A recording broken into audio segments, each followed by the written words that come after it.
మహబూబ్నగర్ జిల్లా బూరేడిపల్లి వద్ద రోడ్డు ప్రమాదం జరిగింది. హైదరాబాద్ నుంచి ధర్మవరం వెళ్తున్న ఏపీఎస్ఆర్టీసీకి చెందిన బస్సు డీసీఎంను ఢీకొట్టింది. ఈ ఘటనలో డ్రైవర్తో పాటు 15 మందికి స్వల్ప గాయాలయ్యాయి. గాయపడిన వారిని జడ్చర్ల ఆసుపత్రికి తరలించి చికిత్స అందిస్తున్నారు. ప్రమాద సమయంలో బస్సులో 36 మంది ప్రయాణికులు ఉన్నారు.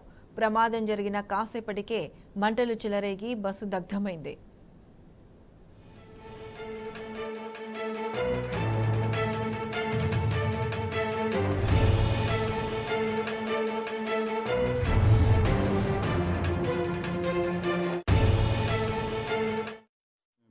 నుంచి అనంతపురం వెళ్తున్నాము. జడ్చర్ల దాటిన తర్వాత ట్రక్ ఒకటి అడ్డం వచ్చింది. సడన్గా అతను బ్రేక్ వేసే వరకు బస్సు కంట్రోల్ కాకుండా అది వెళ్ళిపోయి బస్సు దానికి ఉద్దేశించింది. ట్రక్ చూసే లోపట్నే సైడ్కి వెళ్ళిపోయింది, లోయలో డౌన్లోకి వెళ్ళిపోయింది. ఈలోగానే పొగలు అవన్నీ వచ్చే వరకు మేము కంగారు పడి అద్దంలోకి వెళ్ళి బయటకు దుంకేసినాము. తర్వాత బస్సు కూడా కాలిపోయింది. మా బ్రదర్కు బాగా దెబ్బ తగిలింది. మొత్తం ఫుల్ ఉండే బస్సు అంతా, ఒక్క సీటు కూడా ఖాళీ లేదు. దాదాపు 16-17 మంది దాకా దెబ్బ తగిలింది.